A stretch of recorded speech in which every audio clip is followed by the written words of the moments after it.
Confidence आपका देखा जाता है। सर ये सब चीज सिखा दिया है। ये सीखने से नहीं आता, कोई सिखा ही नहीं सकता आपको ये सब कुछ, नहीं, ये आपके अंदर होता है। डिस्कशन कैसे करना है, हाँ, डिस्कशन कैसे करना ये है, सब बातें चीज़ें कैसे बढ़ानी है अपनी। सीख चुका है। भले ही आपसे बोला जाए कि मोबाइल के दुष्प्रभाव बताओ, भले उसमें अच्छाई ज़्यादा हो, आपको लेकिन दुष्प्रभाव के बारे में ही बोलना है। कोई मेन टॉपिक दे देते हैं, उस पर डिस्कशन करो। चलिए देखते हैं हम लोग कल से प्रोबेबिलिटी कर रहे थे हम लोग, ठीक है ना। मैंने आप लोगों को लास्ट क्लास में सिखा दिया था कि क्या सिखाया था मैं लास्ट क्लास में आप लोगों को, कि कैसे आप उसका सैम्पल स्पेस क्रिएट करते हो, है ना। सोचना तो बता दिया था मैंने आप लोगों को, ठीक है ना। अब भाई हम सीखने वाले मेनली कैसे हम काम करते हैं इसके अंदर, है ना। तो बच्चों आपको पता है कि प्रोबेबिलिटी में जब कभी भी आपके पास जाए तो वहाँ पे 2-3 शब्द आते हैं आप लोगों के पास। जैसे एक रैंडम एक्सपेरिमेंट क्या होता है, सिक्के को उछाला, रैंडम एक्सपेरिमेंट है। डाई को रोल किया, रैंडम एक्सपेरिमेंट, मतलब कुछ भी आ सकता है इसके अंदर। जो भी पॉसिबल आउटकम्स है इसके 6, उसमें से कुछ भी आ सकता है भाई। रैंडम एक्सपेरिमेंट का मतलब ये होता है, ठीक है ना। ठीक है भाई, रैंडम एक्सपेरिमेंट मतलब सिक्के को उछाला, डाइस को उछाला, कोई भी काम किया आप लोगों ने जिसमें कुछ आने की संभावना भाई है, वो आपके पास रैंडम एक्सपेरिमेंट है, ठीक है ना। इवेंट क्या बोला है भाई, सिक्के को आपने उछाला, उसमें हेड आ रहा है, ये आप देख रहे हो, तो हेड आना एक इवेंट है, टेल आना एक इवेंट है। डाइस को आप रोल कर रहे हो, उसमें ऑड नंबर आना एक इवेंट है, इवन नंबर आना एक इवेंट है, नंबर ग्रेटर देन 6 आना एक इवेंट है। होगा कि नहीं होगा पता नहीं भाई, होगा कि नहीं होगा ये डिपेंड करता है अगली चीज़ पे। जो इवेंट पक्का हो उसको आप बोलते हो भाई श्योर इवेंट है ये। तो जो इवेंट कभी हो ही नहीं सकता, इवेंट तो है देखो वो, उसको आप बोलते हो भाई ये इम्पॉसिबल इवेंट है। जैसे अगर मैं बोलूँ डाइस को आपने रोल किया, नंबर लेस देन 6 आना है आपके पास, नेचुरल नंबर लेस देन 6 आना है आपके पास, हमेशा यही आएगा भाई, श्योर इवेंट है, ये होना ही होना है तो हमेशा, ठीक है। अगर मैं बोलूँ नंबर ग्रेटर देन 6 आना आपके पास, तो कभी भी नहीं आएगा वो, तो वो इसकी प्रोबेबिलिटी 0 हो जाएगी आपके पास, है ना। श्योर इवेंट्स की प्रोबेबिलिटी हमेशा 1 होगी, जो हमेशा ही होगा वो प्रोबेबिलिटी 1 होगी। मैं आपसे बोलूँ ऑड नंबर आए, श्योर इवेंट है कि बताओ कैसा इवेंट है, क्यों इवन नहीं आ सकता उसमें, श्योर नहीं है भाई, ऑड भी आ सकता है इवन भी आ सकता है। लेकिन मैं बोलूँ नेचुरल नंबर लेस देन 6 आए, ये श्योर है, तो उसकी प्रोबेबिलिटी हमेशा 1 होती है। कोई इम्पॉसिबल इवेंट है जो कभी होना ही नहीं है, उसकी प्रोबेबिलिटी ऑब्वियसली 0 होगी। क्यों 0 होगी, मैं बोलूँ नंबर ग्रेटर देन 6 आना है आपके पास, 7, 8 कभी आएगा ही नहीं, तो फेवरेबल नंबर आउटकम्स है ही नहीं एक भी। टोटल नंबर आउटकम 6 है आपके पास, 0/6 करोगे 0 आएगा आपके पास, इसलिए इम्पॉसिबल इवेंट्स की प्रोबेबिलिटी क्या होती है, 0 होती है, ठीक है ना। अब हमें यही काम करना है मेनली, ऐसे ही हमें सीखना है, सारे के सारे इवेंट्स खेलने हैं और इवेंट्स के साथ काम करना हम लोगों को, ठीक है। चलो भाई एक बार हम देखते हैं क्या क्या बातें हमारे इसमें दे रखी है आपके पास। तो बच्चों हमें पहली बात दे रखी है यहाँ पे इवेंट्स के बारे में, फिर बोल रहा भाई चलो हम करते हैं एक बार और सीखते हैं क्या होना है इसके अंदर। मान लीजिए कि आपने एक एक्सपेरिमेंट किया, इसमें लिखा हुआ है कि आपने डाइस को एक रोल करना है, डाइस को रोल करना है। तो पहले आप लोग मुझे बताइए सैंपल स्पेस में कितने एलिमेंट्स आएंगे उसके। तो आपके पास आएगा 1 2 3 4 5 6। आपको इससे मतलब नहीं है, आपको बस इससे मतलब है number of elements in sample space कितने हैं बस। क्योंकि अभी बहुत सारे क्वेश्चन हमारे पास ऐसे आने वाले हैं जिसमें भाई ये तो हम कभी बहुत बड़े बड़े आएंगे कैसे बना पाएंगे, तो हमें सिर्फ मतलब होना चाहिए कितने एलिमेंट्स आने वाले हैं, ठीक है। अब मैं एक इवेंट मान रहा हूं, let A be the event of getting an, let suppose odd number या फिर इवन नंबर मान लो, इवन नंबर। आप बताएं मुझे इवन नंबर में कौन कौन से आउटकम्स आपके पास आ सकता है। बोलो 2 4 और 6 आ सकते हैं। तो आप हम लोग ना सारे के सारे काम सेट से ही करेंगे, बड़ी क्लास में आ गए ना भाई, हम लोग सारे के सारे काम हम सेट से करेंगे। ए के अंदर आपके पास एलिमेंट्स आ सकते हैं 2 4 और 6। नंबर ऑफ एलिमेंट्स इन ए कितने हैं आपके पास, वो 3 है। अगर कोई आपसे अब बोलता है बड़ी क्लास में 11th क्लास में आने के बाद कि बताओ भाई probability of the event A क्या है, ए क्या इवेंट था, गेटिंग एन इवन नंबर क्या है आपके पास, तो आप लिखोगे, देखो आपने अभी तक कैसे लिखा था ना, favourable number of outcomes upon में टोटल नंबर ऑफ आउटकम्स। अब से आप ये लिखा करोगे number of elements in this A event वाले सेट में कितने हैं और number of elements in this sample space कितने हैं आपके पास। बात वही है, रिश्ता वही, सोच नहीं है ना, किया है ना हम लोगों ने। तो भाई ये देखो यही हो जाएगा।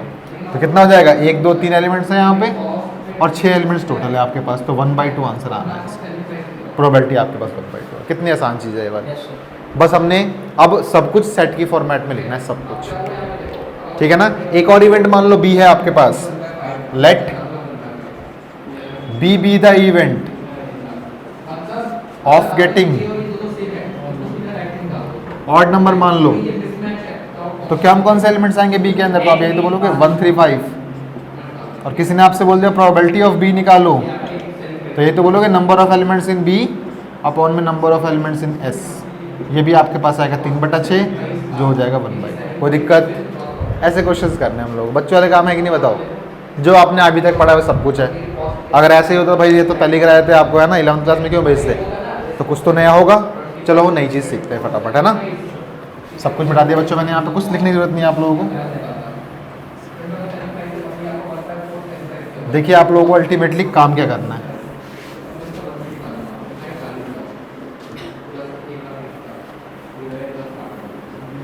बच्चों कॉल आके बताना, ठीक है, फोन में कॉल आके बताना। ठीक है जी, देखते हैं हम लोगों को अल्टीमेटली काम क्या करना है। उससे पहले हम चाहते हैं कि कुछ बातें हम लोग सीख लें कम से कम। मैंने आपको बता दिया भाई कितने टाइप्स के इवेंट होते हैं, तो मैंने बोला भाई 2 टाइप के बता दिए मैंने आप लोगों को। एक होता है आपके पास इम्पॉसिबल इवेंट और एक होता है श्योर इवेंट, है ना। देखो आप और भाषा में देखो इसकी, मान लो एमसीक्यू में सवाल आ गया कि भाई श्योर इवेंट क्या होता है, ध्यान से देखना। आपको पता है किसी भी एक्सपेरिमेंट को करोगे तो एक सैंपल स्पेस तो बनेगा ही बनेगा, कितना भी आ जाए उसके अंदर मुझे नहीं पता, ठीक है। अगर मान लो कोई इवेंट है आपके पास ए, इस इवेंट में इस एस के सारे एलिमेंट्स आ रहे हैं, तो ये पक्का श्योर इवेंट है।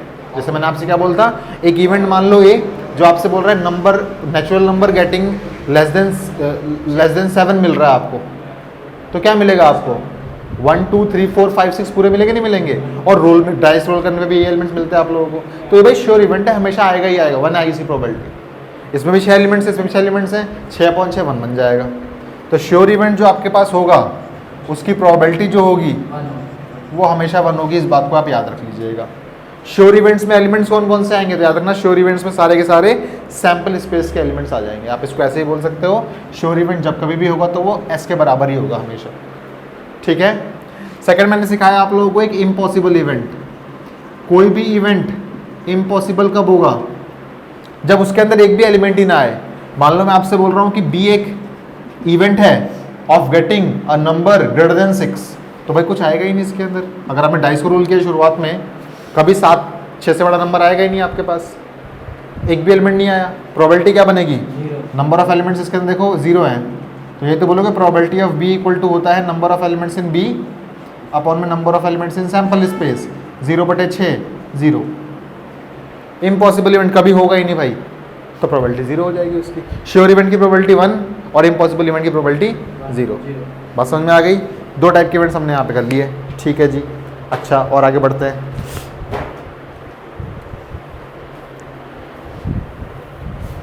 नेक्स्ट बच्चे, हम जब 2 की बात करते हैं तो हमारे पास एक और 2 टाइप के इवेंट्स होते हैं, फटाफट देखिए वो क्या होते हैं। चलिए पहले एक सिंपल चीज़ सीख लीजिए। हमारे पास लिखा हुआ एक चीज़ लिखी हुई है हमारे पास, जिसमें लिखा हुआ है कि सिंपल इवेंट क्या होते हैं और कंपाउंड इवेंट्स क्या होते हैं। सिंपल इवेंट्स क्या होते हैं और कंपाउंड इवेंट्स क्या होते हैं, एक बार देख लेते हैं, फिर आराम समझ जाते हैं। हिंदी भाषा में समझ जाते हैं, इसको मैथ में समझना जरूरी नहीं है आप लोगों को।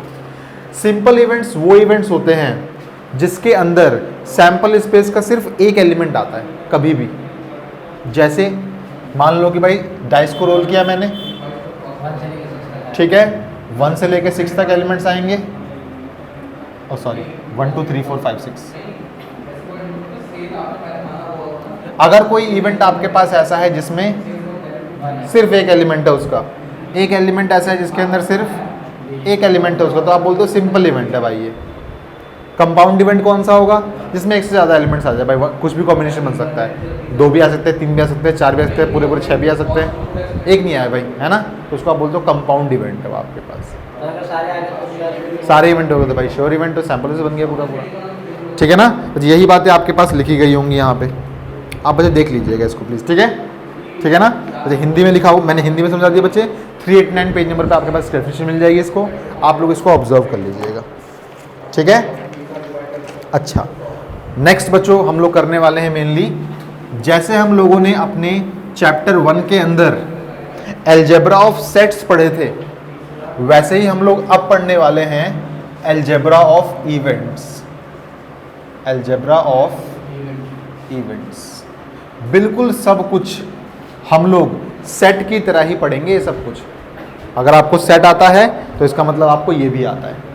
चलिए हम इसको सीखने की कोशिश करते हैं और देखते हैं क्या मिलता है हमें, ठीक है। सबसे पहली चीज याद रखना, सेट के अंदर जो काम आप लोगों का यूनिवर्सल सेट कर रहा था, यूनिवर्सल सेट क्या होता है? वो सबसे बड़ा सेट जिसके अंदर सारे के सारे सेट समाये हुए रहते हैं। कौन से सेट समाये हुए रहते हैं? जिन सेट्स को आप ऑब्जर्व कर रहे हो सिर्फ वही, ये नहीं भाई दुनिया भर के सारे एलिमेंट नहीं। अगर मान लो आप ABC को देख रहे हो तो ABC के सारे एलिमेंट्स अगर किसी सेट के अंदर हैं और उसके अंदर कुछ एक्स्ट्रा एलिमेंट्स मान लो पड़े हुए हैं तो ये सेट इन तीनों के लिए यूनिवर्सल सेट कहलाया जाएगा।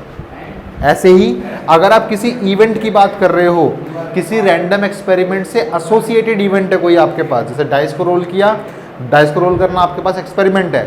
इवेंट क्या है? प्राइम नंबर आना, है ना, ये ऑड नंबर आना, इवन नंबर आना, ये सब इवेंट्स है आपके पास। अगर और जैसे बच्चे हमारे पास वहाँ पे यूनिवर्सल सेट था, वैसे ही हमारे पास अब यहाँ पे सैम्पल स्पेस यूनिवर्स माना जाता है। तो खुद देखो, ऑड नंबर के सारे एलिमेंट्स इसमें आएंगे कि नहीं आएंगे सैम्पल स्पेस के अंदर? इवन नंबर के सारे एलिमेंट्स सैम्पल स्पेस में आएंगे कि नहीं आएंगे? प्राइम नंबर्स जो अगर आपको मिल रहा है डाइस के ऊपर तो उसके सारे एलिमेंट्स उसमें आएंगे कि नहीं आएंगे? ऑब्वियसली आएंगे। उनसे एक्स्ट्रा एलिमेंट्स भी हो सकते हैं आपके पास, ठीक है ना? बोलो, कोई दिक्कत नहीं? कोई दिक्कत नहीं भाई मुझे। तो जो काम हमने सेट में किया सारे के सारे काम हम यहाँ करने वाले हैं। सबसे पहले काम देखो हम क्या करने वाले हैं। सबसे पहले बात करने वाला हूँ कॉम्प्लीमेंट ऑफ एन इवेंट।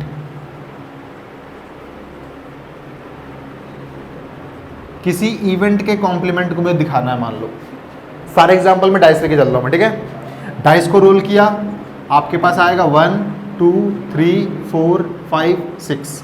कोई इवेंट है ए जिसके अंदर मान लो मैं बोल रहा हूँ प्राइम नंबर्स का इवेंट है। बताओ कौन कौन से एलिमेंट्स आएंगे प्राइम नंबर में? 1 3, हाँ 1 नहीं आएगा, 1 नहीं आएगा, याद रखिएगा, ठीक है। 1 प्राइम नंबर होता ही नहीं है। 2 3 और 5, कोई दिक्कत नहीं। अगर मुझे इस सेट का, इस इवेंट का कॉम्प्लीमेंट चाहिए तो आपने सेट में किया होगा यूनिवर्स में से इन एलिमेंट्स को माइनस कर दो, ऐसा आपने सीखा होगा सेट के अंदर। अब क्या करोगे आप? ए का अगर आपको कॉम्प्लीमेंट चाहिए, देखो इन एलिमेंट्स को छोड़ दो पूरे पूरे सैंपल स्पेस में से, जो बच रहे हो लिख दो। 1 बचेगा, 4 बचेगा, 6 बचेगा। ये कॉम्प्लीमेंट हो गया इस इवेंट का। कितना आसान है भाई करना। अब हम तो भाई प्रोबेबिलिटी पढ़ रहे हैं, तो याद रखना बच्चों, प्रोबेबिलिटी ऑफ किसी भी इवेंट के ना होने की जो होती है वो 1 माइनस में प्रोबेबिलिटी ऑफ उस इवेंट की होती है। जानते हो ऐसा हुआ क्यों वैसे? अब ये तो सर आपको पता ही है, तो हमेशा ही होता है, लेकिन भाई यहाँ पे कैसे हुआ? देखो सेट में आपके पास होता है, किसी सेट का अगर आपको कॉम्प्लीमेंट निकाला है तो वो होता है यूनिवर्स माइनस में वो सेट कंप्लीटली। सेट में ये होता है, सेट में जो कुछ भी आपके पास लिखा हुआ है हर जगह पे बस आप पीपी लगा दो। जैसे सेट में मेनली आपके पास यहाँ पे एन लगा होता है, number of elements in this, number of elements in this और number of elements in this. Set में नंबर ऑफ एलिमेंट्स होते हैं, प्रोबेबिलिटी में हर जगह पे पीपीपी लगाते रहो। करें इसको, देखो वहाँ से करता हूँ मैं। इसका मतलब प्रोबेबिलिटी ऑफ ए कॉम्प्लीमेंट जो आपके पास आएगा वो आएगा probability of universe minus probability of A. अब प्रोबेबिलिटी मतलब सबसे बड़ी प्रोबेबिलिटी कौन सी होती है? सबसे बड़ी प्रोबेबिलिटी क्या होती है? 1 होती है भाई, इसलिए मैंने यूनिवर्स की जगह पे यहाँ पे 1 लिख दिया और बात को खत्म कर दिया, ठीक है। फटाफट उतारिए इतनी जल्दी से, सिर्फ ये उतारिए और कुछ जरूरत नहीं है आप लोगों को। अलजेब्रा ऑफ इवेंट्स हम लोग पढ़ रहे हैं, सबसे पहले बड़ा कॉम्प्लीमेंट ऑफ एन इवेंट, और उसमें सिर्फ ये लिख लीजिए आपको जल्दी से, और कुछ भी लिखने की जरूरत नहीं है आप लोगों को, ठीक है। अलजेब्रा ऑफ इवेंट्स हम लोग पढ़ रहे हैं, पहला हमने पढ़ा कॉम्प्लीमेंट ऑफ एन इवेंट और पहला फॉर्मूला हमने ये वाला पढ़ लिया है यहाँ पे, ठीक ठीक है जी। सारे फॉर्मूले जो भी सेट में आपने पढ़े सब कुछ काम आएंगे भाई। सेट में तो आपने ये भी पढ़ा हुआ था कि किसी सेट का कॉम्प्लीमेंट का दोबारा कॉम्प्लीमेंट करने पे आपको वही मिल जाता है, पढ़ा था ना आप लोगों ने सेट के अंदर। यहाँ भी लगा दो, प्रोबेबिलिटी ऑफ ए के कॉम्प्लीमेंट का दोबारा कॉम्प्लीमेंट करने में प्रोबेबिलिटी ऑफ ए मिल जाती है। यकीन ना ट्राई कर लेना आप लोग कभी। सब कुछ जो सेट में पढ़ा सब कुछ यहाँ अप्लाई होगा, ठीक ठीक है भाई। अगर मैं आपको हल्का फुल्का याद भी कराऊं सेट को, तो कॉम्प्लीमेंट को आप दिखाते हो, देखो ऐसे। अगर मान लो कोई सेट आपके पास होता है, ये ए सेट है, तो ए का कॉम्प्लीमेंट जो होगा वो सब कुछ होगा। लिख लें, बहुत सारी चीज़ें काम भी आएंगी इससे आपको, ये बना लें आप लोग। ये सेट का पार्ट कराया मैंने, प्रोबेबिलिटी का पार्ट भी ऐसा ही होता है वैसे, सच कहूँ बना लें इसे छोटा सा कॉपी में कहीं पे, ठीक है। आसान है, हमने बना लिया भाई इसको। चलिए आगे बढ़ते हैं। रब कर दिया बच्चों मैंने इसको। भाई ये तो सारे की सारी चीज़ों की, जब मेरे पास एक ही सेट गिवन था तब की सारी चीज़ें वाली सारी की सारी, ठीक है ना। मान लीजिए भाई आपके पास कोई 2 सेट्स दिए हैं, फिर क्या होगा काम। अगर आपके पास 2 सेट्स दिए हुए हैं, मान लो कि 2 इवेंट्स आपके पास दिए हुए हैं, एक इवेंट है ए, एक इवेंट है बी, तो अब मैं बात करने वाला हूँ consider 2 events, consider 2 events A and B, और किससे एसोसिएटेड है, किसी रैंडम एक्सपेरिमेंट, किसी सेम रैंडम एक्सपेरिमेंट से एसोसिएटेड है, ठीक है। जब डाइस से रोल किया है तो ये और भी डाइस वाले ही होने चाहिए, कॉइन को टॉस किया है तो ये भी कॉइन वाले ही होने चाहिए, कॉइन को 2 बार टॉस किया है तो ये और भी 2 बार टॉस किए वाले कोई इवेंट होने चाहिए, ठीक है। आगे बढ़े, देखते भाई क्या बोल रहा है आपसे। पहली चीज, किसी ने आपसे पूछा कि प्रोबेबिलिटी ऑफ ए और बी बताओ, किसी ने आपसे पूछा कि प्रोबेबिलिटी ऑफ ए और बी बताओ, तो क्या आपको सेट में वो फॉर्मूला याद है जिसमें मैंने आपको सिखाया था ए यूनियन बी का मतलब ए और बी होता है, बोलो। वही काम लग जाएगा आपके पास। क्या आंसर होगा जानते हो इसका? इसका आंसर होगा probability of A plus probability of B minus probability of A and B, intersection B आप करते हो, ठीक है। कुछ वर्ड्स भी आप लोग याद कर लीजिए, सुनिए। अगर यहाँ पे और की जगह पर लिखा होता at least one of A B, तो भी आप लोग बिल्कुल सेम फॉर्मूला लगाते। आप चाहो तो यहाँ पे ये भी कर सकते हो, probability of A union B भी कर सकते हो। आंसर क्या होगा? Probability of A plus probability of B into में probability of A intersection B. And का मतलब हमेशा इंटरसेक्शन होता है, और का मतलब हमेशा यूनियन होता है। याद रखिएगा एक और चीज़, जब कभी भी आपने सवाल को हिंदी में ट्रांसलेट किया और आपको हिंदी में ट्रांसलेशन के बाद या वर्ड मिला, तो इसका मतलब यही वाला काम करना है आप लोगों को। हिंदी में ट्रांसलेट करने के बाद अगर आपको और वर्ड मिला तो आपको ये इंटरसेक्शन वाला काम करना होता है। ये सब कुछ मैं सेट में करा चुका हूँ आप लोगों को, फिर भी दोबारा सीख लीजिए, अच्छा रहेगा आप लोगों के लिए, ठीक है। अच्छी बात है। तो जब कभी मैं अगर आपसे पूछूं कि भाई ए और बी की प्रोबेबिलिटीज आपको दे रखी है और मान लो कि ए इंटरसेक्शन बी भी आपको दिया हुआ है, मैं आपसे पूछूं बताओ भाई प्रोबेबिलिटी ऑफ ए और बी क्या होगा, तो आप निकाल लोगे आराम से। मैं आपसे पूछूं what is the probability of getting at least one of A B, तो भी आप निकाल सकते हो। अगर मैं आपसे बोलूं what is the probability of getting either A और बी, तो भी आप निकाल सकते हो। इसका मतलब भी सेम टू सेम होता है। ये वर्ड्स बहुत काम के हैं। देखो सेट में भी यही एग्जैक्टली वर्ड्स लिखे थे मैंने, और यहाँ पे मैंने एग्जैक्टली सेम वर्ड्स ही लिखे हैं यहाँ पे। कोई दिक्कत? ठीक है। तुमने सेट चैप्टर पढ़ा हुआ भाई पंकज? ऐसे वर्ड सीखे थे आपने पहले कभी? आइदर लिखा है, आइदर ए और बी, या एटलीस्ट लिखा है उसके ऊपर, एटलीस्ट वन ऑफ ए और बी। ऐसे वर्ड तुमने कभी सीखे नहीं थे? आज सीख लो। देख रहे हो, यही तो फायदा होता है मेरे साथ पढ़ने का। नहीं पढ़ा था तुमने? तुम भी करो। ठीक है भाई, चल आगे बढ़े। ये हम लोगों ने कर लिया। अगर मैं बोलूँ इसका वेन डायग्राम, कई बार ना हमें सवाल वेन डायग्राम को देख के सॉल्व हो जाता है। जैसे मैंने आपको सेट में सिखाया होगा शॉर्टकट, यहाँ पे भी लिख लीजिए, क्या पता काम आ जाए। अगर मान लीजिए कि ये आपके पास है ए, ये आपके पास है बी, तो इसका मतलब होता है ए यूनियन बी का पूरी प्रोबेबिलिटी। ये है ए, ये है बी। याद रखिएगा ये हमेशा बाहर यूनिवर्स होता है। आप लोग लिख लें प्लीज़, काम आएगा आपके। अगर बस साथ साथ हम लोग सेट चैप्टर रिवाइज कर रहे हैं, इसका मतलब ये है। ठीक, ठीक है जी। सेट में आपने एक चीज पढ़ी होगी, क्या पढ़ा था कि भाई 2 सेट्स कहलाते हैं डिसजॉइंट सेट्स। कब? याद है किसी को? 2 सेट्स डिसजॉइंट सेट्स कब कहलाते हैं? जब दोनों सेट्स के एक भी चीज ना मिले। बिल्कुल सही बात बोली भाई इसने, जब दोनों सेट्स में कुछ भी कॉमन ना हो। देखो अभी ध्यान से, अभी आप अगर बनाओगे तो देखो ऐसा बनाओगे, एक सेट ये रहा, एक सेट ये रहा, इसमें कुछ ना कुछ कॉमन पार्ट है। एक सेट ये रहा, एक सेट ये रहा, कभी भी कुछ कॉमन पार्ट नहीं होगा। ऐसे सेट्स को आप बोलते हो डिसजॉइंट सेट्स। Disjoint sets. और प्रोबेबिलिटी में एक भाषा है। अब तो इवेंट्स की बात कर रहे हैं, सेट की बात थोड़ी ना कर रहे। देखो मैं तो सारी की सारी बात सेट इवेंट्स ही कर रहा हूँ। वहाँ मैंने लिखा होगा अलजेब्रा ऑफ सेट्स लिखा होगा मैंने वहाँ पे, यहाँ मैं लिख रहा हूँ अलजेब्रा ऑफ इवेंट्स लिख रहा हूँ। ठीक है ना। जब कभी भी किसी भी 2 इवेंट्स के बीच में कोई भी कॉमन एलिमेंट ना हो, तो कहलाते हैं आपके पास म्यूचुअली एक्सक्लूसिव इवेंट्स। डिसजॉइंट ही है मान लो एक तरीके से, लेकिन सेट में नाम डिसजॉइंट है उसका। यहां पे क्या नाम है इसका? Mutually exclusive events. कब होता है ऐसा? जब दोनों इवेंट्स में कुछ भी पार्ट कॉमन ना हो। जैसे मैं आपसे बोलता हूं कि भाई डाइस को आपने रोल किया, 6 आउटकम्स बनते हैं आप लोगों के।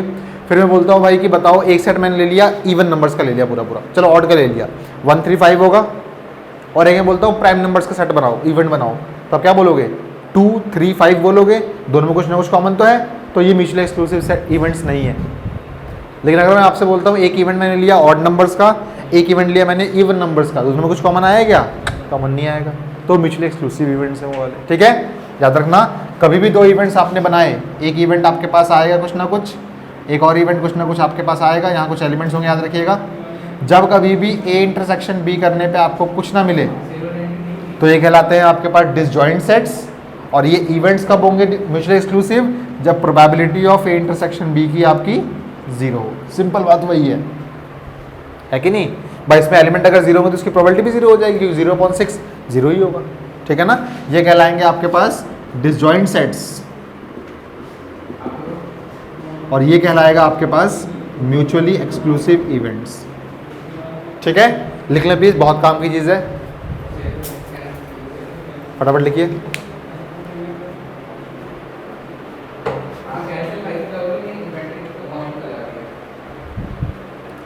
इसमें कुछ ना कुछ हमेशा एलिमेंट्स होंगे, याद रखिएगा।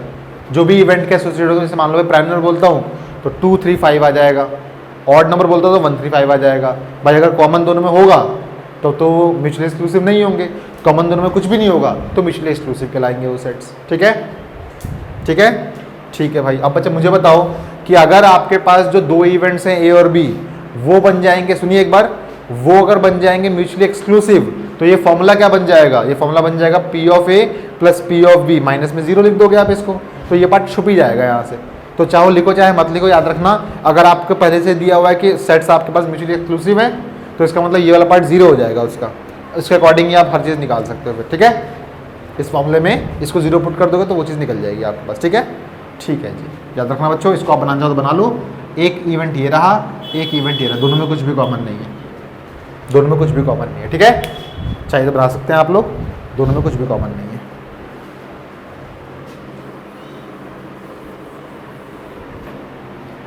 थर्ड, सेकंड बोले सच कहे तो, सेकंड, अगर मैं आपसे बोलूं देखो प्रोबेबिलिटी ऑफ ए और बी तो मैंने निकाल लिया, या फिर probability of A union B तो मैंने निकाल लिया, या फिर probability of at least one of A B तो मैंने निकाल लिया, या फिर प्रोबेबिलिटी ऑफ आइदर ए और बी तो मैंने निकाल लिया। अगर मैं आपसे बोलता हूँ प्रोबेबिलिटी ऑफ ए ओनली निकालो, ए ओनली का मतलब सिर्फ ए हो भाई, बी का कोई भी पार्ट ना हो इसके अंदर। इसको लिखने का एक और तरीका होता है, P of A but not be. इसको लिखने का एक और तरीका होता है, पी ऑफ ए हो लेकिन बी ना हो। इसको लिखने का एक और तरीका होता है, P of A minus B. सबका मतलब सेम टू सेम ही है। ए ओनली बोले तो भी वही काम करना जो करवाने वाला हूं मैं आपके पास अभी, ए बट नॉट बी बोले तो भी यही काम करना है आपको, ए एंड नॉट बी बोले तो भी यही काम करना है आपको, ए माइनस बी बोले तो भी यही काम करना है। क्या काम करना है फटाफट देखिए। चलिए मैं आपको सोचने में मजबूर करता हूं। इसका मैंने डायग्राम बना दिया आपके लिए, देखिए डायग्राम से कुछ इस तरीके से है, ये है ए, ये है बी। ए ओनली का मतलब सिर्फ ए हो, बी का कोई पार्ट हो ही ना उसके अंदर। देखिए ये पूरा ए है, गोला दिख रहा है आपको, पूरा ए है। अगर मैं इतने से की बात करूं सिर्फ, तो ध्यान से देखो तो आप पाओगे सिर्फ ए ही है भाई, बी तो है ही नहीं इसके अंदर बिल्कुल भी। भाई इस ए के अंदर बी का अंश देखो यहाँ पे छुपा हुआ था, मैंने इस पार्ट को लिया ही नहीं है, तो ये एक्चुअली कहलाता है आपके पास ए ओनली। अब अगर कोई मुझसे बोले कि इसका फॉर्मूला बनाओ, तो देखो क्या मैं ऐसे बोल सकता हूं, पूरे पूरे ए में से, पूरे पूरे ए में से मैंने ए इंटरसेक्शन बी को हटा दिया। ध्यान से देखो, पूरे पूरे ए में से, इस पूरे ए में से मैंने ए इंटरसेक्शन बी को हटा दिया, तो वही तो बचेगा जो मेरे पास चाहिए, बोलो है कि नहीं। ये इसका आंसर है भाई। कोई दिक्कत? आप लोगों को सारे फॉर्म रटने नहीं है, मेरे साथ पढ़ रहे हो तो आपको फॉर्म डिराइव करने आने चाहिए। वेन डायग्राम बहुत ही ताकतवर चीज़ है, वेन डायग्राम बहुत ही ताकतवर चीज़ है। अगर आपको ये आता है सब कुछ करना वेन डायग्राम से, तो आप लोगों को सच कहूँ तो फॉर्मूला बनाना भी आता है। आप बोलोगे सर इसमें कैसे नहीं सिखाया आपने, इसमें भी सिखाओ, मैं तो नहीं मान रहा हैं, इसमें भी सिखाओ सर, कैसे करेंगे फिर, देखें ध्यान से देखिए कैसे करेंगे। चलो मैं इस फॉर्मूले की वैधता को ज्ञात करता हूँ, मतलब वैलिडिटी को ज्ञात करता हूँ, है ना। ध्यान से देखिए, मैंने कहा भाई मैंने पूरा पूरा ए ले लिया, मैंने पूरा पूरा ए ले लिया, मैंने पूरा पूरा बी ले लिया, लेकिन मैंने गलती से ध्यान से ये वाला पार्ट ना 2 बार गिन लिया यार। अब मान लो आपको नोट गिनने हैं, कुछ नोट तुम्हारे इसके पास है, कुछ नोट तुम्हारे उसके पास भी हैं। मैंने पहले इसके नोट सारे गिने, फिर मैंने उसके नोट तुम्हारे सारे गिने, ऐसे तो भाई गड़बड़ हो जाएगी। मैंने कुछ पार्ट दोनों का 2 बार गिन लिया होगा, तो मैंने इसलिए एक पार्ट माइनस किया। देखो क्या कैसे माइनस किया मैंने, देखो पहले मैंने इसके सारे के सारे प्रोबेबिलिटी, बच्चे एलिमेंट की बात करता हूँ, पहले मैं एलिमेंट की बात करता हूँ। पहले मैंने इसके सारे के सारे एलिमेंट गिने, फिर मैंने इसके सारे के सारे एलिमेंट गिने। मैंने देखा भाई ये पार्ट तो मैंने गलती से 2 बार गिन लिया, इसलिए मैंने एक बार उसको देखो माइनस किया उस पार्ट को, ताकि वो सिर्फ एक ही बार गिना जाए, 2 बार ना गिना जाए। सही हो गया बात, देखो फॉर्मूला प्रूव हो गया आप लोगों का यहाँ से। नहीं मैंने सेट बच्चों इसको ना पार्ट करके सिखाया था, ए बी पार्ट करके सिखाया था, फर्स्ट सेकंड थर्ड पार्ट करके सिखाया था, वहाँ पे और आसानी से आप इसको समझ जाते। नहीं समझे तो कोई बात नहीं, बात समझ में आ गई होगी आई गेस। ठीक है बच्चों, यहाँ पे भी देखा आप लोगों ने कैसे किया मैंने, ठीक है ना। अच्छा बच्चों ध्यान से देखो, क्या इसका कोई और फॉर्मूला भी हो सकता है क्या, ऑब्जर्व करते हैं। देखो बच्चों आपको पता है कि ये जो पूरा पूरा पार्ट है आपके पास, ये एक्चुअली ए यूनियन बी है। अगर मैं इस ए यूनियन बी में से पूरे पूरे बी को हटा दूं, बी का नामो निशान मिटा दूं, तो क्या बचेगा आपके पास, देखो ध्यान से, ये नहीं बच रहा आपके पास। देखो तो इसका एक और बन सकता है फॉर्मूला कि भाई आप एक काम करो, पूरे पूरे ए यूनियन बी में से बचे, दम तोड़ दिया इसने, दूसरा ले लेते कोई बात नहीं।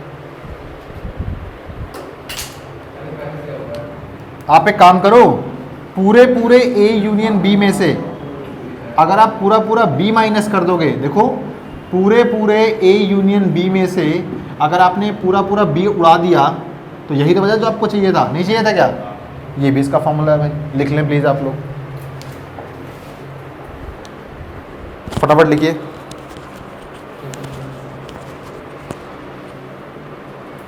ठीक है, चलिए हम थर्ड की बात करते हैं, और मैं आपके पास लिखता हूं भाई प्रोबेबिलिटी ऑफ बी ओनली। ठीक है, probability of B only. Probability of B only को आप बोल सकते हो probability of B but not A, और प्रोबेबिलिटी ऑफ बी हो लेकिन ए का कॉम्प्लीमेंट हो, या फिर probability of B minus A. लिख देता हूं आपके लिए, चिंता मत कीजिए।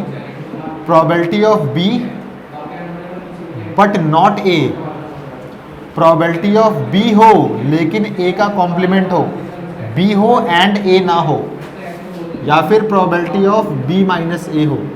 मैं यहाँ पे डायग्राम बना रहा हूँ, आप इसका फॉर्मूला खुद बनाइएगा। ये है इसका डायग्राम ए बी, फॉर्मूला वाला खुद बनाइए, मैं थोड़ा फ़ोन चार्ज करके आता हूँ, है ना। बनाइए जल्दी से फॉर्मूला।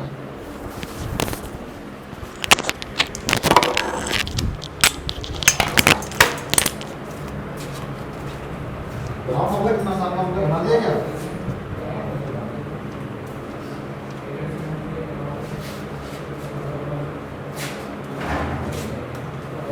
बन गया मेरा फॉर्मूला, कैसे बन गया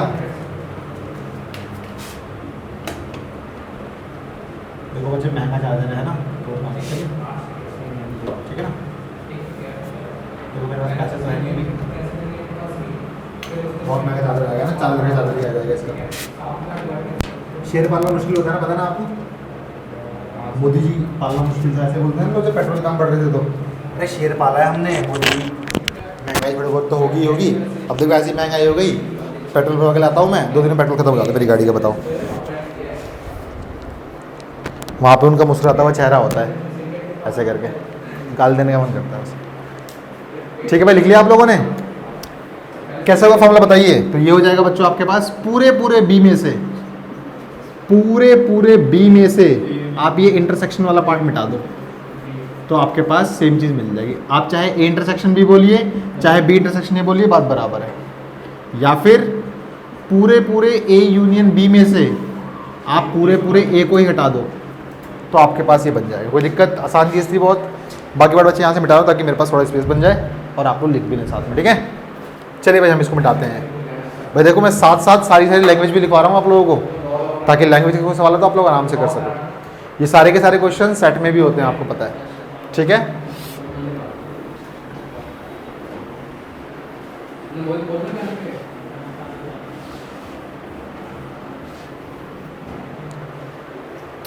चलिए भाई अगला क्वेश्चन, अगला कंसेप्ट। किसी ने आपसे बोल दिया थर्ड पार्ट की प्रोबेबिलिटी निकाली है आप एग्जैक्टली 1 ऑफ ए बी, दोनों में से कोई एक हो, या तो सिर्फ ए ही हो या तो सिर्फ बी ही हो। सिर्फ का मतलब ओनली है ना, तो मैं बोल रहा हूं भाई इसका मतलब एक्चुअली है प्रोबेबिलिटी ऑफ या तो सिर्फ ए ही हो, या मतलब हमेशा होता है प्लस, याद रखिएगा, या का मतलब प्लस होता है हमेशा, या फिर सिर्फ बी हो।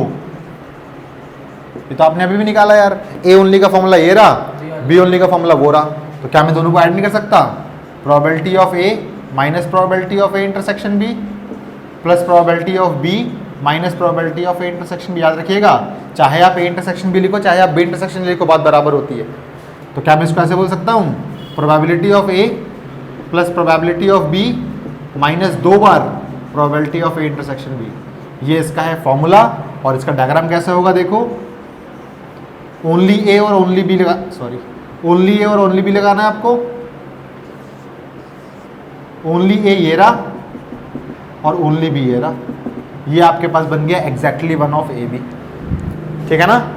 इसको और भी सुनो कैसे लिख सकते हो आप लोग, देखो ओनली ए को लिख सकते हो आप ऐसे, प्रोबेबिलिटी ऑफ ए हो लेकिन बी ना हो, है ना। और ओनली बी का मतलब ये होता है भाई बी हो लेकिन ए ना हो।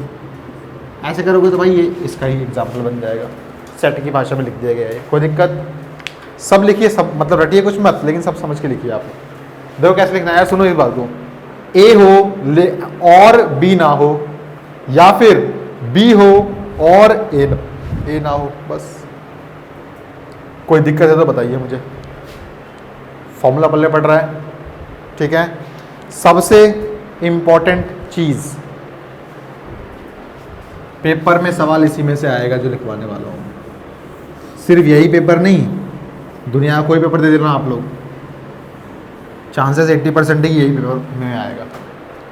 लेकिन अभी सीबीएसई वाले में तो यही आएगा। करंट लग रहा है हैं? उसे मैं लगा दूंगा चिंता में, ठीक है भाई। यहाँ देखिए सबसे important fourth part, probability of neither A nor be. Probability of neither A nor be, इसको लिखने का तरीका एक और क्या होता है, प्रोबेबिलिटी ऑफ नीदर ए का मतलब नॉट ए, और का मतलब होता है यूनियन, नॉर का मतलब होता है नॉट और, नॉट और होगा इंटरसेक्शन, समझो बात को। और का मतलब होता है यूनियन, नॉट और का मतलब हो जाएगा उसका उल्टा इंटरसेक्शन। और नीदर का मतलब देखो भाई, इस नीदर ने इसके साथ भी कॉम्प्लीमेंट लगा दिया और इसके साथ भी कॉम्प्लीमेंट लगा दिया।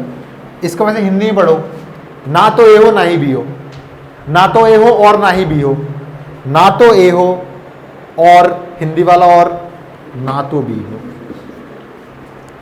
ठीक है। अब हम लोगों ने पढ़ा था सेट के अंदर डी मॉर्गन्स लॉ, जो लास्ट ईयर पता है आपको सिलेबस से हट गया था। बताओ, सबसे काम की चीज हटा दी सिलेबस से गधों ने, है ना। डी मॉर्गन्स लॉ जानते हो क्या बोलता है आपसे, सुनिए एक बार जल्दी से। वो आपसे बोलता है कि अगर आपने किसी भी दो सेट का होल कॉम्प्लीमेंट किया, आपने किसी भी दो सेट का होल कॉम्प्लीमेंट किया, तो आपको मिलेगा फर्स्ट सेट का कॉम्प्लीमेंट, इस ऑपरेशन का कॉम्प्लीमेंट और इस सेकंड सेट का भी कॉम्प्लीमेंट। बात समझ में आई? दोबारा सुनिए, अगर आप लोगों ने किन्हीं भी दो सेट्स के और किसी ऑपरेशन को कॉम्प्लीमेंट किया, तो आपको मिलेगा फर्स्ट सेट का कॉम्प्लीमेंट, इस ऑपरेशन का कॉम्प्लीमेंट और इस सेट का कॉम्प्लीमेंट। बात समझ में आई? ये डी मॉर्गन्स का फर्स्ट लॉ है, डी मॉर्गन्स का सेकंड लॉ है। याद रखना, ऐसा दिया हो तो ऐसा भी हो सकता है, उल्टा भी हो सकता है, मतलब ऐसा दिया हो तो ऐसा होगा और ऐसा दिया हो तो ऐसा होगा, ठीक ठीक है। और जरूरी नहीं कि हमेशा ए बी दिए होंगे आपके पास। सुनिए एक बार जल्दी से, ऐसे भी दिया हो सकता है भाई, ए कॉम्प्लीमेंट यूनियन बी का होल कॉम्प्लीमेंट। तो मैंने क्या सिखाया आपको, फर्स्ट सेट का कॉम्प्लीमेंट करो, इस ऑपरेशन का कॉम्प्लीमेंट करो और इस सेकंड सेट का कॉम्प्लीमेंट। आपको पता है किसी सेट का दोबारा कॉम्प्लीमेंट करने पे आपको ए ही मिल जाता है, इंटरसेक्शन बी कॉम। ऐसे भी सवाल आ सकता है आपके पास, तो घबराने की बात नहीं है आपको, ठीक है। ठीक है, ये सवाल आपके पास आया। अब मुझे बताओ, क्या आप इसको बोल सकते हो ऐसे, क्या आप इसको बोल सकते हो ऐसे? Yes sir. तो मैंने भी इसको बोल दिया भाई ऐसे। ये नाइदर ए नॉर बी का मैथमेटिकल फॉर्म है, ये इंग्लिश वाली फॉर्म है। अब इसका मतलब होता है probability of A union B का होल कॉम्प्लीमेंट, ठीक है। अब आपको पता है कि किसी भी सेट का जब मैं कॉम्प्लीमेंट निकालता हूँ, पी ऑफ किसी भी सेट का जो कॉम्प्लीमेंट निकलता है वो निकलता है 1 माइनस में पी ऑफ वो सेट। हमने ए लेके पढ़ा हुआ है भाई, लेकिन अमूमन क्या होता है बच्चों, कुछ भी लिख लो यहाँ पे, अगर होल कॉम्प्लीमेंट लगा हुआ है तो इसका आंसर यही होगा 1 माइनस में पी ऑफ विदाउट कॉम्प्लीमेंट लिख दो इसको। बस समझ में आई? तो यहाँ क्या होगा आप मुझे बताइए, क्या मैं इसको बोल सकता हूँ ऐसे, 1 माइनस में probability of A union B, बोलो हाँ या ना। Yes sir. और बच्चे क्या ए यूनियन बी आप निकाल सकते हो यूजिंग फर्स्ट फॉर्मूला जो हमने किया है थोड़ी देर पहले, सबसे पहला फॉर्मूला निकाल सकते हो आप लोग इसको, ठीक है। बस देखो गलतियाँ करते हैं बच्चे, मैं लिख रहा हूँ इसको, आप पता गलत क्या है सही क्या है, ठीक है। 1 माइनस में P of A plus P of B minus P of A, कुछ गलती है इसके अंदर?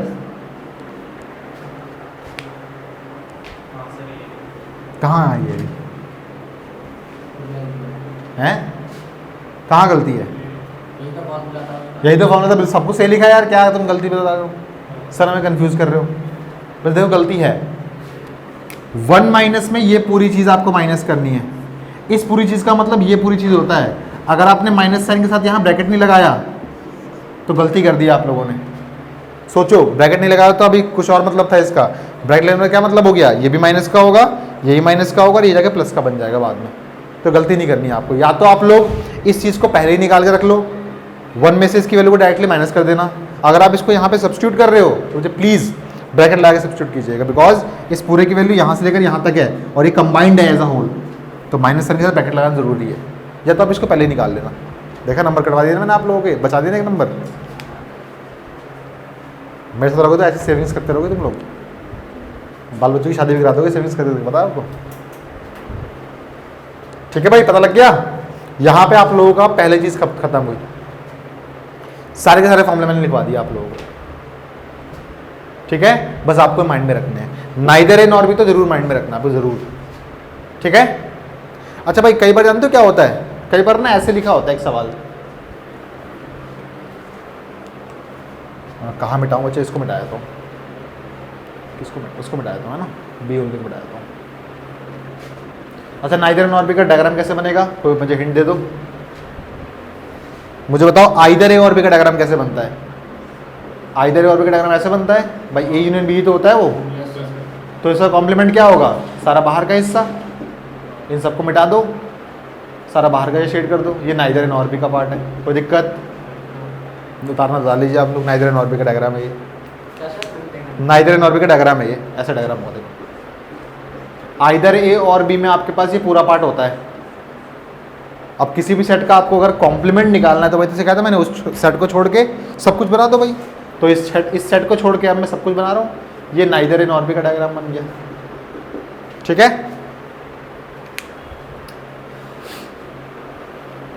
बिठा दूँ, ठीक है जी। अब कई बार क्या होता है, कोई आपसे डायरेक्टली ये पूछता है, बता भाई इसकी प्रोबेबिलिटी क्या है, probability of A complement union B complement. De Morgan's के लॉ बहुत काम आएंगे आपके यहाँ पे, हो सकता है पेपर में सवाल ही ना आए, बिकॉज डी मॉर्गन्स के लॉ आपके सिलेबस से हट चुके हैं। तो डी मॉर्गन्स के लॉ का नहीं तो हो रहा है सारे काम ये वाले, लेकिन फिर बच्चे मैं कह रहा हूँ सुबह ऑन सेफर साइड। क्या मैं इसको बोल सकता हूँ कि भाई ये लिखा हुआ है ये, इससे मैं ऐसे जा सकता हूँ कि इसका मतलब हो जाएगा probability of A intersection B का होल कॉम्प्लीमेंट, बोलो हाँ या ना, बोल दो हाँ ना, ऐसा होगा कि नहीं होगा। अब आपको पता है किसी भी सेट का जो कॉम्प्लीमेंट होता है उसका आपको आंसर निकालना तो ये होता है 1 माइनस में प्रोबेबिलिटी ऑफ वो सेट कंप्लीटली। अब इसको आप निकाल सकते हो बाय यूजिंग दिस फॉर्मूला, जो आपने पहले सबसे पहला फॉर्मूला है ना, अगर निकल जाएगा तो लिख लेना इसको, यहाँ पे आंसर निकल जाएगा, ठीक है। इसका कोई नाम नहीं है वैसे, लेकिन हम देखो कैसे बोल सकते हैं इसको। इसको आप बोल सकते हो ऐसे, नॉट ए और नॉट बी। नाइदर एन और बी से काफ़ी अलग है। देखो नॉट ए यूनियन का मतलब और ही होता है, नॉट बी। ठीक है, बहुत काम की चीज़ है। लिख लीजिए, लिख लिया? ठीक है, लिख लीजिए बराबर, लिख लिया? एक भी क्वेश्चन आपका छूटेगा नहीं, सारे क्वेश्चन आप लोग कर सकते हो अपने एक्सरसाइज के। ठीक है, टाइम कितना हो गया? अभी तो बहुत टाइम है ना बच्चे, टाइम तो हमारा खराब भी तो गया टाइम हम लोगों ने थोड़ा बहुत। लिख लिया आप लोगों ने? ये कुछ बातें और देखिए इसके अंदर कि भाई कब कब आपकी प्रोबेबिलिटी जो होंगी वो सही मानी जाएंगी, कब कब आपकी प्रोबेबिलिटी जो है वो थोड़ी गलत मानी जाएंगी। उसको आप बोलते हो कंसिस्टेंट मानी जाएंगी और इनकंसिस्टेंट मानी जाएंगी। मतलब डेटा कब आपके पास सही सही दिया हुआ है, कब डेटा आपका गलत दिया हुआ है। देखिए उसको एक बार, चलो भाई देख लेते हैं उसको एक बार। किसको मिटाएं? इसको मिटा देते हैं, है ना? कि डी मॉर्गन्स के लॉ थे वो जो लाइफ में बहुत काम आते हैं, डी मॉर्गन्स के लॉ। आगे चल के आप लोग ले लोगे, कंप्यूटर वगैरह ले लोगे, मान लो बीसीए वगैरह करोगे तो हैकर बनना चाहते हो ना, तो बीसीए करोगे मान लो, है तो भाई उसमें कंप्यूटर तो पढ़नी पड़ेगी आपको, मुझे बीसीए की जरूरत है। ठीक है, तो भाई करना पड़ेगा आपको। तो वहाँ पूरी पूरी कंप्यूटर साइंस ही डिपेंड करती है अलजेब्रा के लॉज पे। उसको आप बोलते हो बूलियन अलजेब्रा पढ़ते हो। ठीक है, क्या सिखाने वाला था मैं आपको? देखो ये सिखाने वाला था मैं आपको।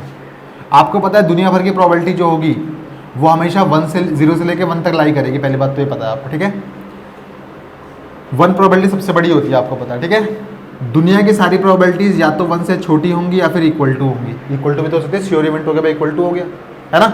ठीक है जी। Probability of A union B या तो 1 से छोटा होगा या फिर इक्वल टू भी हो सकता है कई केसेस के अंदर। Probability of A union B से हमेशा छोटा होगा प्रोबेबिलिटी ऑफ ए, या फिर इक्वल टू भी हो सकता है। और साथ में ये भी लिख लो प्रोबेबिलिटी ऑफ बी। ये दोनों जो होंगी अपने अपने मायने में, जैसे इसकी वैल्यू जो होगी हमेशा इससे ज़्यादा छोटी होगी या फिर इक्वल टू होगी, इसकी भी जो वैल्यू होगी हमेशा ज़्यादा छोटी होगी या फिर इक्वल टू होगी। याद रखिएगा इस बात को। ठीक है, और इन दोनों से छोटी हमेशा वैल्यू होगी आप लोगों की probability of A intersection B की। इक्वल भी हो सकती है। अब आप बोलोगे सर इक्वल कैसे हो सकती है? चलो मैं सेट के बारे में बात करता हूँ पहले, है ना? मुझे बताओ ए यूनियन बी आपके पास कोई सेट दिया हुआ है बच्चों, ऑब्वियसली उसके अंदर जो एलिमेंट्स होंगे वो ए से तो बड़े ही होंगे, क्योंकि ए यूनियन बी ये पूरा होता है ना? ए से तो बड़े ही होंगे। क्या ए के बराबर भी हो सकते हैं क्या? एग्जाम्पल दे दूं एक, एग्जाम्पल देखो जल्दी से। अगर मान लो ए आपके पास है 1 2 3 4 और बी आपके पास है लेट्स सपोज 2 और 4, ए यूनियन बी क्या आएगा बताइए? यूनियन बताना है सबको लिखना होता है ना एक साथ, तो आएगा 1 2 3 4 और 2 4 को दोबारा लिखोगे नहीं आप लोग? 1 2 3 4 आया कि नहीं आया बताओ? तो ए यूनियन बी ए के बराबर आया कि नहीं आया? जब कभी भी आपका सिनेरियो ऐसा हो, ए यहाँ पर हो उसके अंदर ही बी समाया हुआ हो, तो देखो ए यूनियन बी करने पे आपको पूरा पूरा ए ही मिलेगा, नहीं मिलेगा क्या? तो इसके से प्रोबेबिलिटी भी बराबर हो सकती है भाई दोनों की।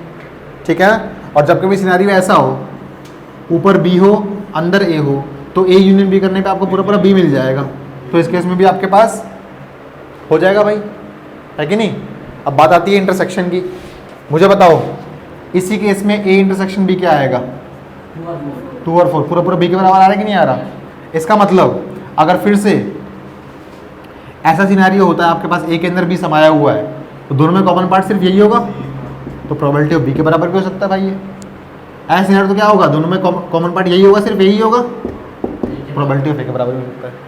ठीक है, तो ऐसा सिनेरियो हो सकता है भाई। ये होता है आपके पास हमेशा कंसिस्टेंसी और इनकंसिस्टेंसी का फॉर्मूला होता है। आप चाहो तो ये भी कर सकते हो, हमेशा वो लेस देन इक्वल्स टू 0 होगी, 0 से कभी आगे नहीं जा पाएगा वो। ठीक है ना? सही लिखा है मैंने वैसे? 1 से हमेशा हाँ बिल्कुल सही लिखा है मैंने। ये सब जो होंगे वो हमेशा 0 तक जा सकते हैं, उससे कभी छोटे नहीं जा सकते, है ना? ठीक है, तो जब कभी भी आपको कोई डेटा दिया हुआ, मान लो मैंने आपको दिया हुआ है प्रोबेबिलिटी ऑफ ए दिया हुआ है 0.6, प्रोबेबिलिटी ऑफ बी आपको मैंने दिया हुआ है 0.4 और probability of A union B मैंने आपको दिया हुआ है 0.2, तो गड़बड़ दे दी मैंने आपको, क्योंकि ए यूनियन बी कभी भी ना तो ए छोटा होगा ना बी छोटा होगा। ठीक है, बोलिए। ठीक है, आगे बढ़ते हैं और कुछ सवाल करते हैं। ठीक है, सवाल निकाले 16.2 के। बच्चों देखो जो मैंने सवाल आपको करा दिए काफ़ी हाई लेवल के करा दिए। 16.2 में हो सकता है 16.2 15.2 16.2 ओके। बच्चों हो सकता है वहाँ पे बहुत बच्चों वाले सवाल हो, मैंने बता दिया आपको। बच्चों मैं आप लोगों को सिखाता हूँ बड़ी हर्डल को पार करना सिखाता हूँ मैं हमेशा। छोटी हडल अपने आप पार हो जाएगी। अगर आपकी प्रैक्टिस हो गई बड़ी हडल को पार करने की, छोटी वाली अपने आप पार कर लोगे। लेकिन मुझे जानते हो कई बार ये गलत भी होता है। अब तुमको ABCD पढ़ना आता नहीं, डायरेक्टली पढ़ो भाई सेंटेंस पढ़, तो कैसे पढ़ पाओगे, है कि नहीं। मुझे कोशिश करता हूँ मैं कि बातों बातों में आपको ये वाले क्वेश्चंस करा ही दूँ सारे के सारे। देखना जो मैंने बातों बातों किए ना आप लोगों से, उस टाइप के सारे क्वेश्चन मैं करा चुका हूँ। बड़े क्वेश्चन के लिए मैंने आपको ये सारी चीज़ें सिखा दी, ठीक है। चलिए मिटाता हूँ मैं इसको।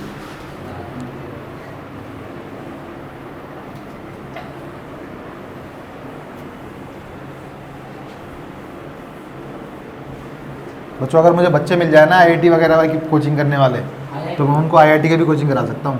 बस यहाँ पे कोई IIT की कोचिंग करने वाला मिलता ही नहीं बच्चे। मेरी शुरुआत से यही प्लान था मेरा, जब मैं इस फील्ड में आया था कि मैं IIT की कोचिंग कराऊंगा। मुझे बच्चे नहीं मिलते थे, फिर मैं ऐसा हो गया कि यार क्या पढ़ा रहा हूँ फालतू में, मैं बच्चे ही नहीं मिलते उस लेवल के। सारे आते हैं CBSE पढ़ने के लिए बस। नहीं सर। हैं तुम ले आओगे, तुम मेरा टाइप के लड़के हो हैं, तुम बच्चे ला सकते हो वैसे, तुम्हारे अंदर काबिलियत है ऐसे। तो बता जो ऐसे बच्चे होते हैं ना वो खुद नहीं पढ़ते, दूसरों को लेकिन पढ़वा देते हैं वो सही, वो खुद गधे बच जाते हैं, मतलब लेकिन दूसरों को मौका दे देते हैं। करें 16.2 क्वेश्चन करें। चलो भाई पहला क्वेश्चन हम लोग देखते हैं और समझते हैं। किताब है आपके पास, सबके पास, ठीक है भाई, ये देखिए किताब। पहला क्वेश्चन आपसे बोल रहा है कि अ डाई इज रोल्ड। तो आपको सबसे पहले देखो, सबसे पहले सवाल को पढ़ते ही या तो आप लोगों को पता कर लेना है कि number of elements in sample space कितने होंगे, या आपको भाई वो सैंपल बना, अगर बन जाए तो बना भी लेना है उसको, ठीक है ना। तो भाई आपको पता है 6 बन जाएंगे उसके अंदर, भाई जहाँ बन सके वहाँ बना लेना, जहाँ पे गुंजाइश हो वहाँ पे प्लीज़ बना लेना आप लोग, ठीक है। जहाँ ना हो भाई वहाँ तो हम कुछ कर ही नहीं सकते, वहाँ सोच सकते हैं बस मन में कि भाई ऐसा ऐसा होगा, है ना, ठीक है। बोल रहा है ई एक इवेंट है कि दाइश ने 4 शो किया है। तो भाई ई के अंदर सिर्फ और सिर्फ एक ही एलिमेंट आने वाला है जो कि 4 है, बोलो है कि नहीं ऐसा। और क्या बोल रहा है आपसे, एफ एक इवेंट है कि डाई ने एक इवन नंबर शो किया है। तो एफ के अंदर कौन कौन से एलिमेंट्स आएंगे, 2, 4 और 6 आएंगे भाई, ठीक है। नेक्स्ट आपसे बोल रहा है, क्या क्वेश्चन बोल रहा है आपसे, R E and F R mutually exclusive. क्या ई और एफ म्यूचुअली एक्सक्लूसिव है। कोई भी दो इवेंट्स म्यूचुअली एक्सक्लूसिव कब होते हैं बताइए, जब दोनों में कुछ कॉमन ना हो, है ना। मुझे बताइए पहले, आप बताइए ई इंटरसेक्शन एफ करने पे आपको क्या मिलेगा, शायद 4 मिलेगा।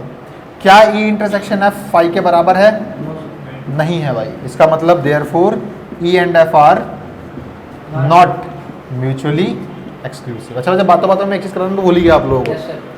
बच्चे एक और आपके पास नाम आता है, इसको आप बोलते हो ना set of exhaustive events, set of exhaustive events.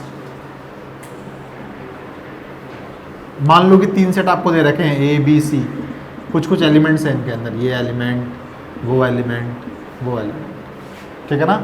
अगर A union B union C करने पे आपको पूरा पूरा सैंपल स्पेस मिल जाता है, तो आप बोलते हो कि A B C जो है वो सेट ऑफ एग्जॉस्टिव इवेंट्स है। अगर मान लो A union B union C करने में पूरा पूरा सेट सैंपल स्पेस नहीं मिलता है, तो आप बोलते हो कि A B C जो है वो एग्जॉस्टिव इवेंट्स नहीं है, ठीक है ना। हो सकता है कि एक D भी हो यहाँ पे, 2 सेट कितने भी ले लो आपकी मर्जी है, जितने को भी देख रहे हो आप, लेकिन जितनों को मिला के मान लो कि सिर्फ A और B को मिला के ही बन जा रहा है सैंपल स्पेस। CD में मान लो कुछ ऐसे एलिमेंट्स भाई सैंपल स्पेस में है ही नहीं मान लो, तो A यूनियन B करने में मिल जा रहा है सैंपल स्पेस, तो A और यूनियन B जो है सेट ऑफ एग्जॉस्टिव इवेंट्स है, ठीक है ना। अब मान लो कि C में भी इसी कुछ एलिमेंट्स पड़े हुए हैं, तो A B C भी सेट ऑफ एग्जॉस्टिव इवेंट्स है, ठीक है ना। एक बारी आती है हमारे पास, इसको मैं बोलता हूँ set of mutually exclusive and exhaustive events. ऐसे इवेंट्स जिनमें कुछ कॉमन भी ना हो और साथ में वो एग्जॉस्टिव भी हों। देखो मैंने ऊपर एग्जांपल दिया ना आपको, मान लो कि A B में से ही बन जा रहा है आपके पास, C में इन्हीं दोनों के मान लो कुछ एलिमेंट्स पड़े हुए हैं, यहाँ मान लो 2 4 6 है, यहाँ 1 3 5 है, यहाँ पे 1 और 6 है मान लो, तो भाई C को मिला के बन जाएगा वो, तो उसको आप बोलते हो सिर्फ एग्जॉस्टिव इवेंट्स है वो। लेकिन यहाँ क्या बोलते हो आप लोग, यहाँ पे आप लोगों को म्यूचुअली एक्सक्लूसिव भी होना पड़ेगा, यानी कि सब में कुछ भी कॉमन नहीं होना चाहिए। पहली बात तो ये चीज़ हमें पढ़नी है मेन। तो अगर मान लो A B C D E जितने भी हैं उन सबको मिला के आपके पास बन जाता है सैंपल स्पेस, पूरा पूरा क्रिएट हो जाता है, तो आप बोलते हो एग्जॉस्टिव इवेंट्स है। जितने को मिला के बने, अगर भाई म्यूचुअली एक्सक्लूसिव होंगे तो सब मिलाने ही पड़ेंगे आप लोगों को, है ना, वरना एक छूट जाएगा तो क्या पता एलिमेंट छूट जाए आप लोगों का, ठीक है। तो मैं यहाँ लेता हूँ, मान लीजिए अगर ये आपके पास म्यूचुअली एक्सक्लूसिव भी हैं और एग्जॉस्टिव कैसे पता लगेगा, A union B union C करने पे अगर आपके पास सैंपल स्पेस बन गया तो ये सेट ऑफ म्यूचुअली एक्सक्लूसिव भी हैं और साथ में एग्जॉस्टिव भी हैं। याद रखिएगा, इस केस में आपके पास एक और प्रॉपर्टी होती है, वो बोलती है आपसे कि probability of A plus probability of B plus probability of C equals to probability of sample space होता है। आप मुझे बताइए प्रोबेबिलिटी ऑफ सैंपल स्पेस क्या होगा, नंबर ऑफ एस अपॉन में नंबर ऑफ एस क्या हो जाएगा वो 1। ठीक है, ये चीज़ काम की है आपकी। सिर्फ ए बी सी ही नहीं, जितने भी सेट्स आपके पास म्यूचुअली एक्सक्लूसिव और एग्जॉस्टिव इवेंट्स होंगे उन सबको प्रोबेबिलिटीज़ को मिला के 1 मिल जाना चाहिए आप लोगों को, याद रखिएगा इस बात। A union B union C अगर सैंपल स्पेस देती है तो म्यूचुअल है, ज़रूरी नहीं है ऐसा। मान लो कि यहाँ पे लिखा हुआ है, तो मैंने सिखाया था आपको 1 2 3, यहाँ लिखा हुआ है 3 4 5 और यहाँ मान लो 6 लिखा हुआ है और मैं यहाँ बोल रहा हूँ सिर्फ 1 और 3 बोल रहा हूँ, सॉरी 1 3 नहीं 1 4 बोल रहा हूँ मान लो। तो म्यूचुअली एक्सक्लूसिव कहाँ है, सब में कॉमन भी कुछ ना कुछ दिख रहे हैं भाई आपको, तो फोन आ रहा है, है ना। फोन आ रहा है, ओह किसका, और हम बाबू, बस बाद में बात कर लूँगा, है ना।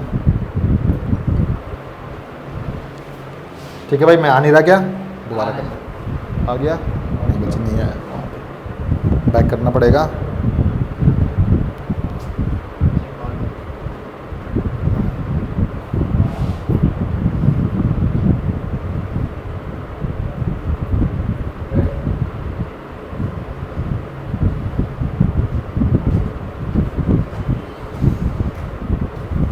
ठीक है बच्चों, सीख गए आप लोग इस चीज़ को भी, बहुत काम की चीज़ है बच्चों, बहुत ज़्यादा काम की चीज़।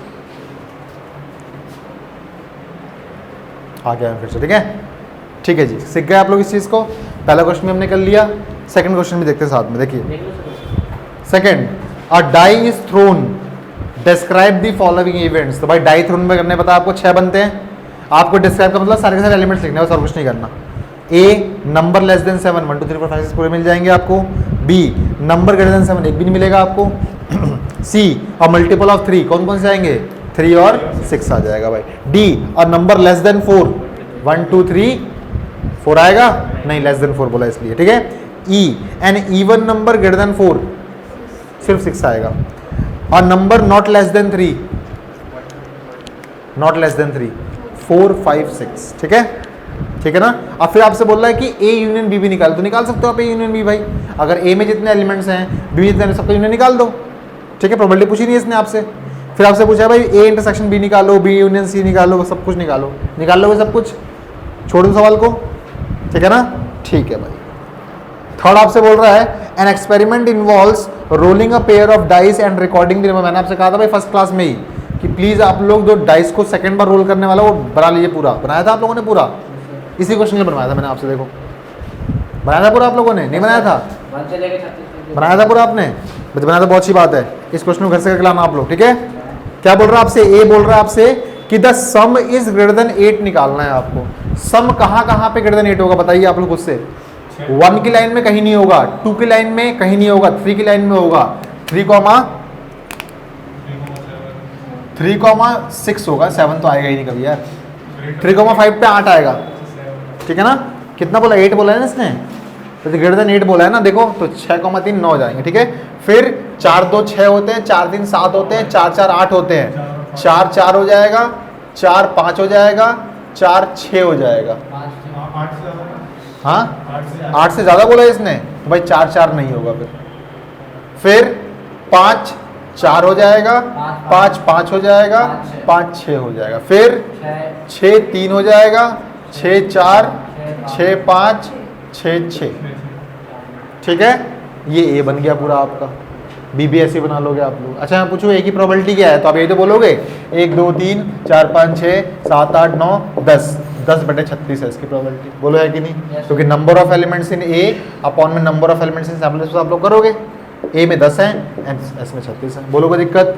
ये पूरे एक्सरसाइज आप लोग घर से करके लाओगे, ठीक है, ठीक है, कर लोगे ना, ठीक है भाई। तो फिर मैं आपको सिखा दूंगा जो भी नेक्स्ट क्वेश्चन मेरे को सिखाना वो सिखा दूंगा, ठीक है। अभी के लिए आप इतने समझिए, मुझे मैंने कुछ एक्सरसाइज नहीं कराई आपको, एक भी एक्सरसाइज नहीं कराई, देखो मैंने से समझाया आपको, सारी एक्सरसाइज अपने आप देखो खत्म हो जाएगी। देख रहे हो स्पीड, देख रहे हो मेरी, एक दिन में एक एक्सरसाइज खत्म कराता हूँ मैं, ये तो कुछ भी नहीं है। पता आपको एक बार क्या हुआ 12th क्लास में, मैंने 1 घंटे के अंदर उनको 64 क्वेश्चन कराए थे, सोचो 54 अटेम्प्ट। मतलब बच्चे देखो पूरे पूरे तो ऑब्वियसली नहीं हो पाए होंगे वो, कैसे हुए थे वो? क्वेश्चन पकड़ा, मतलब वो रिवीजन चल रही थी लास्ट क्लास की, मतलब पूरा 12th क्लास का रिवीजन हो रहा था उसके अंदर, और सामने पे कराया था मैं उसको पूरे 60-64 क्वेश्चन कराया था मैंने उनको 1 घंटे में, 1 घंटा पूरा बोलता रहा। ठीक है, जाइए बच्चे, कुछ पूछना हो तो पूछ लीजिएगा आप, ठीक है? सर कैसे करेंगे? क्या चीज़? हाँ तो मैसेज कर तुमने मेरे को, तुम्हें लिखा है क्या हाय सर? बोला किसका मैसेज आ गया? Hello sir.